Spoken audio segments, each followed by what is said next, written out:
Nous avons besoin pour réaliser 1 kg de savon de 678 g de macération de feuilles et baies fraîches de laurier noble dans l'huile d'olive, 84 g d'hydroxyde de sodium, autrement dit de la soude, et 230 g d'eau. Le vrai savon d'Alep, la recette originale, là, il n'y a pas de soude, il y a des plantes salicornes, des baies, des lauriers et des feuilles de laurier. Et tout ça, c'est macéré dans l'huile d'olive. La préparation est précise.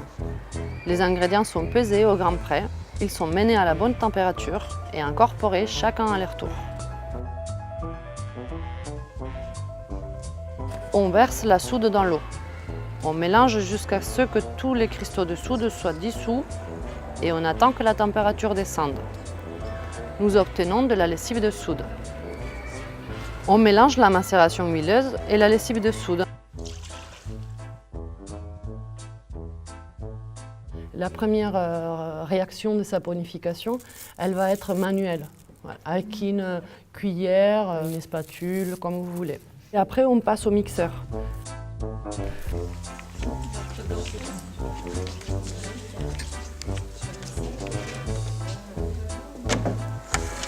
Il n'y a pas besoin de cuisson, c'est l'action de remuer qui lance la réaction chimique appelée saponification. On remue jusqu'à ce que le mélange arrive au point de trace. Ce point de trace, en fait, c'est à partir du moment où on fait un mouvement avec le mixeur et il y a une trace qui reste dans la pâte. C'est une mayonnaise, pas très épaisse. On prépare le moule en le recouvrant de papier sulfurisé. On y verse la pâte. On recouvre le moule d'un film plastique et on enroule le tout dans une couverture pour le garder au chaud.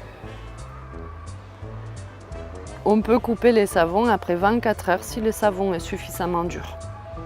On les laisse sécher pendant 1 mois dans un tiroir en bois.